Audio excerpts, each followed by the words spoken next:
బట్టి గారు మీ దగ్గర ఉన్నాయి కదా ఇప్పుడు అధికారులుగా తెప్పించుకోండి. నేను చెప్పిన లెక్కలు అబద్ధమైతే మీరు వెళ్ళిన రాజస్థాన్, మీరు వెళ్ళిన ఛత్తీస్గఢ్,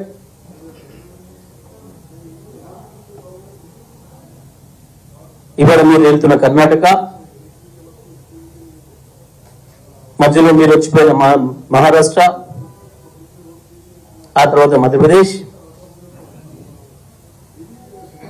ఇన్ని రాష్ట్రాలు కూడా అప్పులు ఉన్నాయి, నష్టాల్లో ఉన్నాయి. మధ్యప్రదేశ్ అప్పు నష్టం 56,000 కోట్లు, ఉత్తరప్రదేశ్లో 70,000 కోట్లు, ఏపీలో 25,000 కోట్లు, మహారాష్ట్రలో 25,000 కోట్లు. అప్పులు కూడా అదే పరిస్థితులు ఉన్నాయి. ఉత్తరప్రదేశ్ అప్పు 81,000 కోట్లు, మధ్యప్రదేశ్ అప్పు 50,000 కోట్లు, రాజస్థాన్ అప్పు 53,000 కోట్లు, తమిళనాడు 145 లక్షల కోట్లు.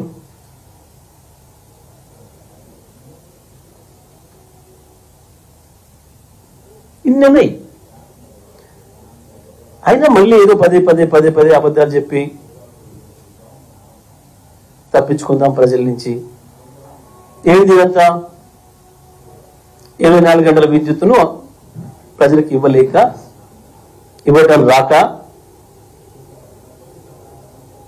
మేనేజ్మెంట్ తెలియక తప్పించుకునే ప్రయత్నం. తప్పించుకోలేరు ప్రజల నుంచి. ఇవాళ పోయి అదేదో మాట్లాడాడు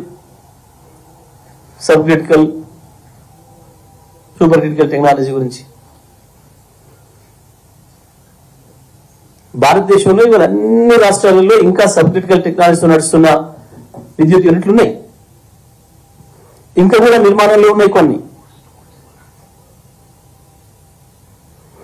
దాదాపు 16 రాష్ట్రాలలో ఇంకా ఈ సబ్ క్రిటికల్ టెక్నాలజీతో నడుస్తున్న ప్రాజెక్టులు ఉన్నాయి.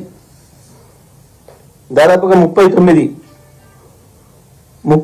ప్రాజెక్టులు సబ్ క్రిటికల్ టెక్నాలజీతోని 2014 తర్వాత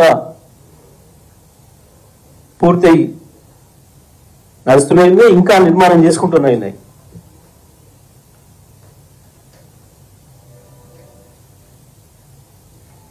ఒకటి కాదు, 2 కాదు, భారతదేశంలో ఉండే సగం రాష్ట్రాలలో ఇప్పటికీ సబ్ క్రిటికల్తో నడుస్తున్నాయి. ఈ రాష్ట్రంలో కూడా ఉన్నాయి సబ్ క్రిటికల్ టెక్నాలజీతో నడుస్తున్న ప్లాంట్లు. దానికి ఏదో పోయింది, ఏదో అయింది, అప్పులు అయినాయి.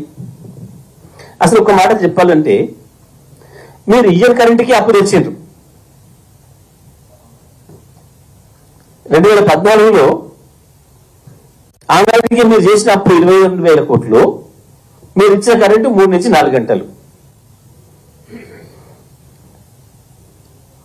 ఇయర్లో అప్పు మాట్లాడుతున్నారు. అసలు మీరు తెచ్చిన 22,000 కోట్ల అప్పు ఇప్పటి వరకు లెక్కేసుకుంటే 58,000 కోట్లు అయింది. 5,000కి డబుల్ ఇస్తే కూడా 22,000, 44,000 అయింది. 44 ఇప్పుడు 88 అవుతుంది. ఎవరిని అడిగినా, ఏ సాధారణమైన బ్యాంకర్ని అడిగినా చెప్తాడు, సాధారణమైన రైతుని అడిగినా చెప్తాడు, అప్పు వచ్చిన వాళ్ళు ఎవరు అడిగినా చెప్తారు.